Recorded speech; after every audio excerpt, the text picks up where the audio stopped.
Hi guys, Derek here from Pacific Coast Auto, and we're doing our auction picks of the week video here. And so we have 9 picks from Paul, Andrew, and I, and we're going to go through them and see a little bit of information about these picks. Now, you can come and pick your own vehicles if you want to come check this out. Here's the URL, auction.pacificcoastjdm.com. You can browse through all the auctions. It's free, and you can just log in as the guest, so you can have fun doing that. Okay, so the first one here, first 3 are picked by me, Derek. And here's the first one, and this is one that you don't see at auction very often. This is a 2000, sort of 2000, let me get to that, BMW Z8. It's a car that not a lot of people know about unless you watch the James Bond movie that had this in it, and it has super low mileage, 31,461 kilometers, and is an auction grade 4B. These ones don't come up to auction very often because people generally don't sell these cars very often. Something weird about these Z8s. And so the car sold brand new for $130,000, which is a pretty expensive car. Now, nowadays for this car, it turns out that people will pay more than the starting price for the car now, even after 20 years. So pretty remarkable. I've seen these go for somewhere in the range of about 150 to 280,000 US dollars for the cars, and they weren't that limited. They still made 5,000 of them, which is more than they made Mazda Cosmos. So, kind of weird. Okay, so let's look at the condition of this one. I just want to mention it's a 4.9 liter V8 engine, puts out 400 horsepower, and it's a complete aluminum chassis car. I believe aluminum body, but don't quote me on that. It is an aluminum chassis car. Maybe that's why they were so expensive when they were new. So this one comes with complete history. Basically everything. And that's why the writing there is so small and you can't read it. The condition of it is pretty much perfect. You can see the body has a tiny scuff on the front and a tiny little scratch and a tiny little windshield rock chip. The seat wear console has some scratches. Very light damage to the car. This is going to be pretty expensive. And my guess for this one is we're going to see it go for between 10 million and 12 million yen on this one. Pretty remarkable car, not very common, and super expensive cars like this are common at the auction here in Japan. If you're looking for one basically anywhere in the world, Japan's a good market for it. Okay, on to my next pick. This is an interesting one because this is to answer a question that we get a lot of. This is a 1996 Supra. Originally, it was a non-turbo version, but has had an engine swap to be turbocharged. You can see the front mount intercooler peeking through. This one has 151,117 kilometers and is an auction grade 3 with a D grade interior. And the reason why I wanted to show this is because we get more people asking about the Mark IV Supra at a lower price than we do people who are looking for ones in good condition. And so this is an example of what you would get if you're looking for a lower priced Supra twin turbo. Now, technically, it's not a twin turbo because it was originally the non-turbo, but this one here has the 6-speed manual transmission in it, which, if it was, that's a Getrag 6-speed, is valuable in itself. And I guess let's take a look at the body. First off, the paint here is the original blue paint, but you can see it's faded here on the hood. It has a veil side body kit, which hasn't really aged very well. For people who like cars that are ugly, I guess it's a thing, but the body kit is really big, really in your face and loud. I don't personally like it that much. Front bumper's all scored up. The hood doesn't fit right. You can see here different mismatched wheels. Move the auction sheet over here. Big fade over here. It has the dark tail lights, dark badges, aftermarket exhaust. This color of paint, if it's in good condition, is gorgeous in real life. I very much like it. Now, interior, you can see the dashboard comes up around, I don't know if this is an airbag model. I think it is. But you can get them airbag and non-airbag. Looks like this has all been replaced for the console. Looks like it's been replaced a long time ago, and it's in rough shape. Weird wires, whatever this is. Footrest maybe. Yeah, interior looks kind of bad. Pretend gauges. You have the gauges here, but no actual gauge sticking out the back. I don't know what's going on with that. Now, take The auction sheet is small here, so you really have to squint your eyes. But if you take a look at the body here, it has a lot of damage. So it has some minor rust on the front fenders here, some large dents on the front, peeling paint and paint marks, and U3 dents, so huge dents in the hood. Large scratches on the front bumper, large scratches on the sides, cracked side skirts on both sides, large scratches on this side, peeling paint at the top, that was on the hatch, and some cracks in this fiberglass piece that's down here. So the body is in really rough shape. The engine has unknown mileage. So the car has 151, 117, but we don't know the mileage of the engine before it was swapped. And so this is close to as low a price Mark IV as you could get, I would guess, if you're looking for a twin turbo one. I don't know what we're going to see this one go for, but that engine and that transmission have inherent value in it, and the car is not too far gone that a little bit of work, well, a lot of work could put it back together properly. So for the right person, you could get it. My guess for this one's going to be between 600,000 and 700,000 yen. Typically, you can't get a twin turbo for under $1 million, so that gives you an idea about how much cheaper this one is. Okay, on to my third one, and we're going to go from super crappy to super great. And so this one is a very fantastic condition. Final year this was made, Integra Type R, that's year 2000. This is an auction grade 4.5B and has 55,888 kilometers on it. The car looks to be fantastic all the way around, and these cars are cars that are going up in value right now. If you can get them original, that's the best. This one's not completely original. You can see it has an aftermarket front and rear bumper. Personally, I like the original bumper, but to each their own. Rear bumper looks very similar to the stock one, but has these cutouts here. So this one is the 1998 spec. In 1998, they had a few differences. The engine was a little bit more powerful. It came with the HID headlights instead of the non-HIDs. The exhaust header is a one-piece full-length unit, so just a couple of little things here and there. Someone told me that from 1998 they stopped hand-building the engines, but I'm not sure if I can say that with complete confidence because I don't know if that person was right when they were talking to me about it. So maybe somebody in the comments knows about that. 1998 also got the 5-bolt wheels and the larger wheels, which are of a different design, and so I guess that's cooler. You can get them with red or black interior seats. This one has the red seats, which are more common from what I've seen. And an interesting thing to mention here, the red seat version has black seats in the back, so they don't match the colors between front and back. Titanium shift knob, which is probably the heaviest thing on the car, and this one has optional clock.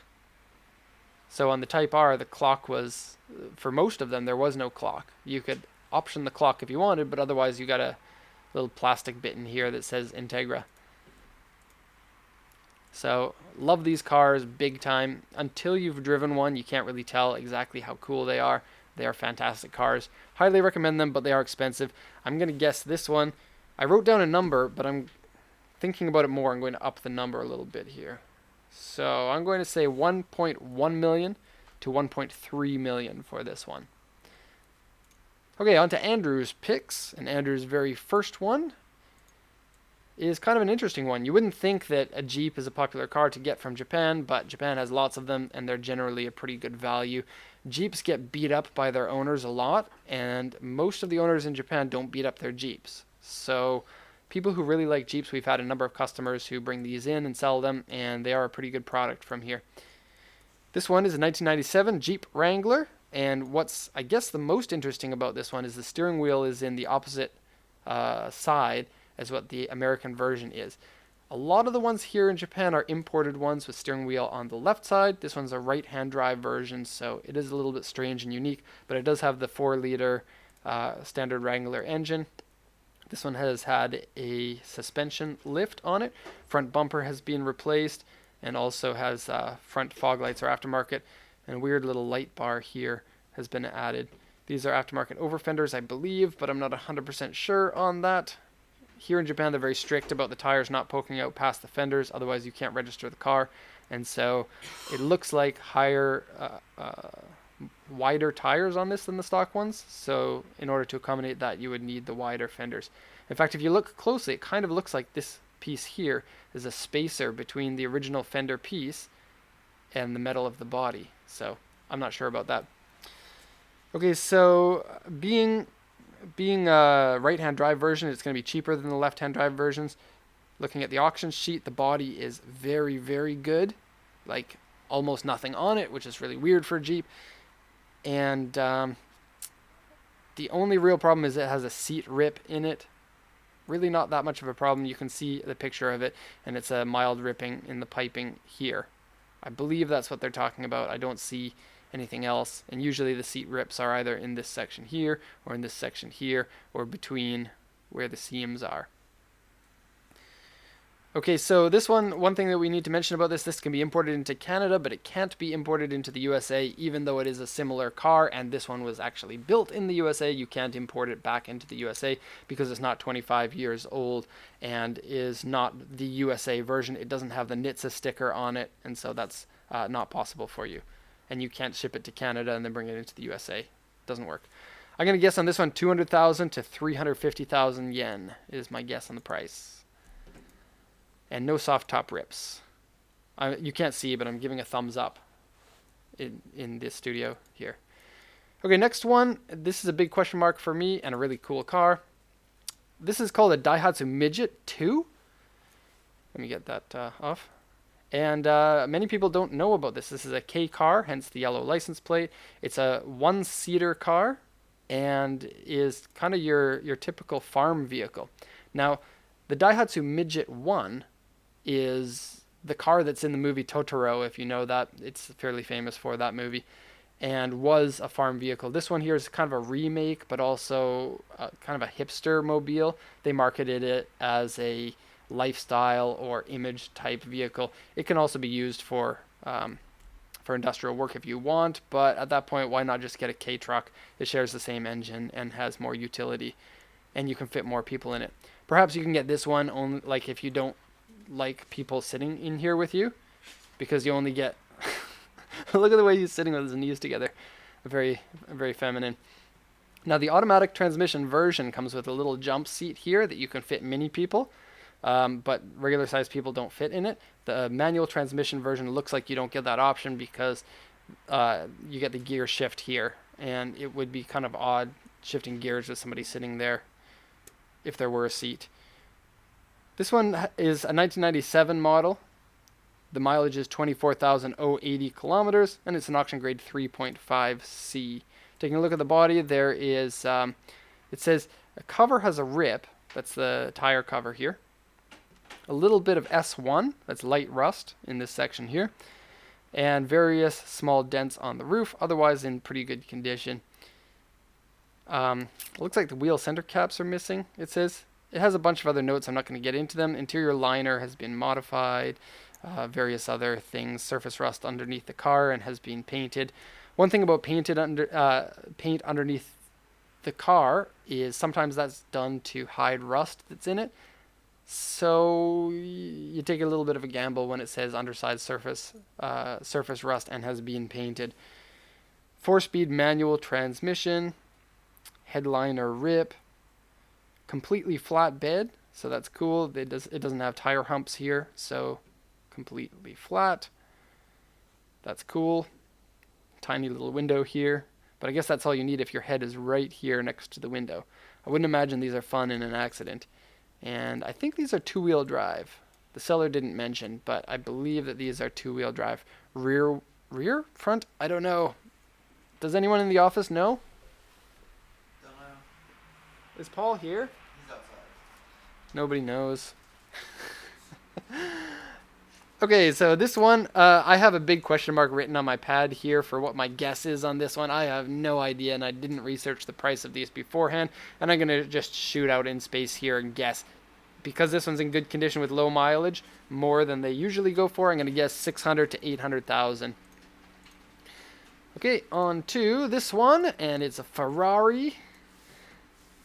And it's not actually a Ferrari, if you didn't already catch that. It is a Pontiac Fiero. And everybody knows that the Fiero is used for these really terrible Ferrari clone cars. Even in Japan, that's the case. And so this is a 1988 Fiero. It says 52,793 kilometers on the odometer, but the auction sheet also said this is an old car, so they can't guarantee the mileage. It may have had a swap at some point. It's been in an accident and has been repaired and has an awful lot of fiberglass on it everywhere. If you look closely at the pictures, it looks like the fiberglass is possibly warped a little bit. Perhaps the conversion was done 20 or 25 years ago. And these conversions, even if they look okay in a picture, they tend to look a little bit weird in person. Now, Andrew wanted me to mention on here that he actually wants to get a Fiero, and he wanted to know if anyone who's watching this video has a spare Fiero that you can send him, because they're really not worth that much, and he would really like to have one. He always wanted one in high school. But he says no notchback versions. He thinks that they're ugly. So, getting back to this one, it's an automatic transmission, so you don't even get to vroom, vroom, vroom when you're driving it. And I don't know what else to say. It has a number of cracks on the front bumper, has some paint cracks on the fender here, paint cracks over here. It has an A3 scratch on the window, so that's a large scratch on the window, probably had to be replaced. No spare tire, paint cracks on the back. And I don't know why you would do this to a Fiero. It's not a popular car, but it's... See, if you drive one of these, you're going to convince the majority of the population that you're driving an actual Ferrari, because most people just wouldn't be able to tell the difference. Most non-car people, I should say. In that respect, you're lying to people. You're basically trying to get people to think you're cool by having a knockoff or a fake of something. That really rubs me the wrong way. And so, weird car. I don't even want to guess the price on this one. I don't see why anyone would want this, and I want to mention too that if this car were just a stock Ferrari in the exact same condition, it would probably sell more than this one, because I can't see people actually wanting this. My guess on the price for this one is going to be anywhere from 0 yen to 0 yen, and I'm going to guess that nobody actually wants it, and it's going to end up not selling. Somebody might buy it, but if I were the seller, I wouldn't have a reserve on this. The start price is nothing. So, let's get this off the screen. Next ones are Paul's picks. Now, before I get into Paul's picks, I want to say Paul picked 3 vehicles, but the auction sheets didn't come up in time for the video, and he was outside the office. So Paul picked the first one, which had the auction sheet, and then Andrew and I picked an extra one for Paul. On behalf of Paul, cars that we think that Paul probably would have picked. And so his first one is a really lucky find here. This is something pretty amazing. So first off, this is a Nissan Safiro. It's a 1990. It has 252,600 kilometers, so really high, and is auction grade 3C. The Safiro is a 4-door car that's very similar to the Nissan Silvia. Popular for drifting people, and kind of cool to get a 4-door with the same engine. Typically, these come with either the CA18 turbo or the SR20 turbo. And so it is like a 4-door Silvia. It is a little bit longer, hence why they're popular with drifting. Longer wheelbase equals more slides. You have a little bit of something peeking out here that gives you a little bit of information about the car. And if you're really, really good at noticing things, you'll notice that the wheels, they don't fit the car the way that they typically would fit the car. So that's a little bit of a hint for you. The paint looks pretty terrible on it. Maybe this is a little bit more hint. It has a super, super moldy GTR seat in it. And the interior looks very common Nissan. It has some bubbling on the dashboard, it looks like. Extra gauge.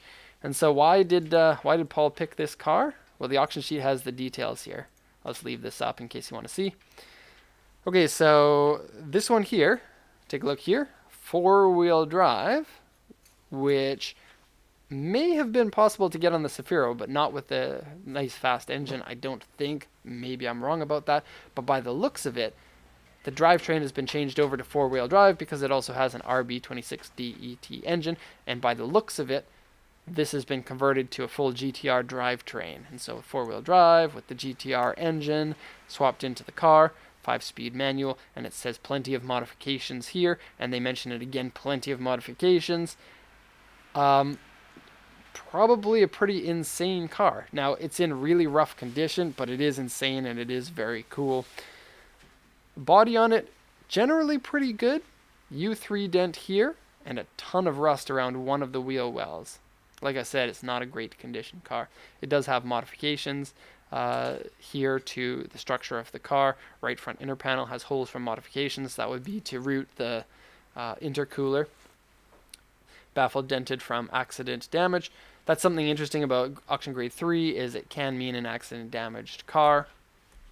Sometimes. Front mount intercooler, air cleaner, suspension, muffler, hood damper doesn't work. Originally gray car has been changed to green. Is that green? It looks like purple to me. Green, gray color substitution have. Okay, so this car is really a mixed bag. That engine and transmission and drivetrain has some value for it, and it could be a pretty amazing car if some time and effort were put into it and somebody cared about the car. It's probably been raced, I would guess. By the looks of it, it looks like one that was like that. Yeah. Price? Really hard to tell. I'm going to guess 500,000 to 700,000 yen. I don't feel super confident about that though. Anyways, on to Paul's next picks, and Paul's in the office, so you can come take a look, Paul. You can even come and talk in the microphone if you want. Thank you. What you think about our picks for you. So first, this one here is one that Andrew picked for you, but it was my runner-up cars. Did you try and channel me when you chose them? For the one I picked for you, yes, absolutely. Or did you just go with whatever? I think you'll like it. Okay. Okay. Are you ready? Ta-da! That would have been a runner-up car for me. A runner-up car. I would have. Okay. This has been at auction before. Has it? Yeah. I didn't check that. Let's check. Has this car been at auction? I'm telling you, it has been about a month ago. Really? Sometimes this doesn't record it, so maybe that's why. But, oh, before we get into this, what were your picks that you wanted to put on here that the auction sheets didn't come up? Because Andrew organized that. There was a very old 1960s Mercedes sedan. I did see the picture. It was really awesome. It was really cool looking. And then, what was the other one I left? The yellow Land Cruiser? Two-door Land Cruiser. Yeah, there was a two-door Land Cruiser 70 series that was Yellow? bright yellow. And it had those lifted a bit and stuff like that. I didn't see that one. It's a shame because I love 70s cruisers. Anyways, let's get into this one. It's a 2000 Silvia Spec R, so that would be the turbocharged version. 67,780 kilometers and an auction grade RB. Now, the previous owner of this car went for the all show and no go. It doesn't have really any modifications to make the car go faster, but that's actually a good thing in the way that I see it, because if you want to have the car fast, you can have that, you can modify it yourself, and then you don't have the questions of what was done to this car, because when someone else modifies a car, you go to the car and you're like, well, I don't even know where to start. I don't know how they did this. Does it have stock internals in it? I don't really know. Was it built by somebody who knows how to build cars? That's an important thing too. And so having this car, you can get the car very, very ostentatious looking, and then you can make it go faster if that's what you want too. 67,780 kilometers means the engine is probably in ripe condition. Is ripe the right word? Good condition? Fresh? That's better. It's fresh. So the Rocket Bunny kit has blown up in popularity in probably the last 5 years. It's on so many different cars. I think the S13 was the first Rocket Bunny. Is that right, Paul? I believe so. And yeah, so you can usually tell Rocket Bunny because of the way that the fenders work. Typically they have these cutouts in the rear so that you can see the meat of the tire from the back. This kit looks better from the back, I think. The ducktail spoiler is cool. The diffuser is cool. And I'll admit, this isn't for everybody, but, and to be honest, I wouldn't drive a car like this myself, but I do think cars like this are cool when I see them on the road or when other people have them. It has a sexy shift knob, just like my Alto Works had. Probably the same one. It's the same color. And the interior otherwise looks to be pretty stock other than a pink painted dash piece.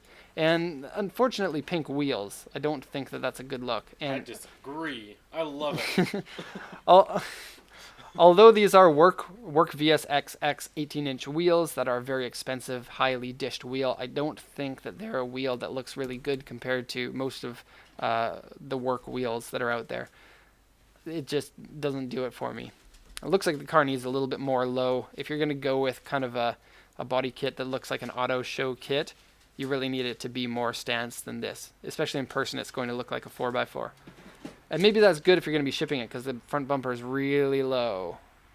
Okay, so let's see. Rocket Bunny wide body kit. Rocket Bunny rear diffuser. Work wheels. Aftermarket suspension. LED tail lights. Let's have a peek at those because the stock tail lights of this car look ugly in my opinion.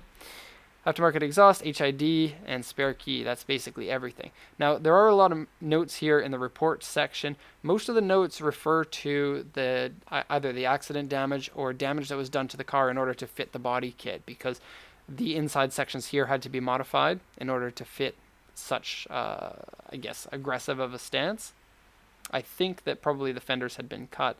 It does say so to the inner liner. There have been modifications to it. And there is a lot of information here. I'm not going to go through it all, obviously, for this video. The rear wiper has been removed, and W2 marks on the sides. It's the original paint color, the gunmetal. Typically, when there is a car that has this high of a modification to the exterior, they'll paint it some sort of a flashy color. Kind of interesting they went with the original color on it, but it is a pretty good color, I think. With a car like this, it's near impossible to get an accurate guess on what the price is, and I guess I'm just saying this in order to make myself feel better when I'm completely wrong about it. But I'm going to guess this one will be somewhere in the range of 1.6 million to 1.7 million. And now that I've said that, Paul, do you remember how much it went for about a month ago? No, I don't think it sold, which is why I think it's odd it's not in here. So we'll see about that one. I don't even know how much it would cost to install a body kit like that. Okay, and on to the one that I picked for Paul, and you're going to love this, Paul. You ready? Now, tell me this is not the one that you were going to pick. It is an R33 GTR. I love those. This one has an engine swap to an RB engine. No, it doesn't. Now, I kind of cheated a little bit. The auction sheet is not up for this one. I don't even know if boats ever get auction sheets because they typically don't sell them at auction, but I think the auction will take basically anything if you want to sell it. And so it's not just cars, but I don't think that you should ask us to buy one of these because I don't know how we would ship this to you, and I don't know how I would check to see if it's a good condition vehicle. It doesn't say what the engine size is. By the look of it, it's a single engine. I can see one propeller. It is a little bit offset, so maybe it's dual propeller with a single engine or two engines. I don't know. I know it has a steering wheel, and it says Sard on the back. It says it's a 2003 Sard KLIPA21 with unknown mileage. But I guess you can't have mileage in a boat. You would have hours. So it says unknown mileage here. Yeah, I don't know what else to say about this. You can put it in the water and drive it around. And you can probably sit in this section. And there's a rear view mirror. And this is for towing like water skis. People water skiing off the back. So people in Japan water ski. That's your tip of the day. And that'll be the end of the video. So stay tuned here for last week's picks and how much I was off on my guesses. Hey everybody, Andrew here with last week's results. The S13 convertible sold for $6,870, pretty much in line with Derek's guess. The Toyota Mark II went unsold with a high bid of $3,300. Definitely it's worth more than that. The Honda NSX went unsold with a high bid of $25,480. Even if it's an R grade, if it's a manual transmission, it will not sell for that little. The Toyota Quick Delivery sold for $6,960, pretty good price for a clean truck. The Minimoke sold for $4,520. Really not a bad price for one of those, even if it is a bit of a fixer-upper. The Nissan Safari Fire Service Truck went unsold with a high bid of $2,520. Even if it's not everybody's thing, it's still worth more than that. The Ford Hearst Limo sold for $11,610. Derek's guess was 18.7% of the sale price. Remember that number because it's unlikely you're going to see a guess that far off again anytime soon. The Ford Escort Cosworth sold for $24,580, pretty close to Derek's guess. The Skyline R33 GTR sold for $16,740, a bit over Derek's guess, but it's not surprising to see a grade 4 go for that much. And that's going to do it for this week. Be sure to check back next Wednesday for a brand new set of picks and the results from this week. Thanks for watching.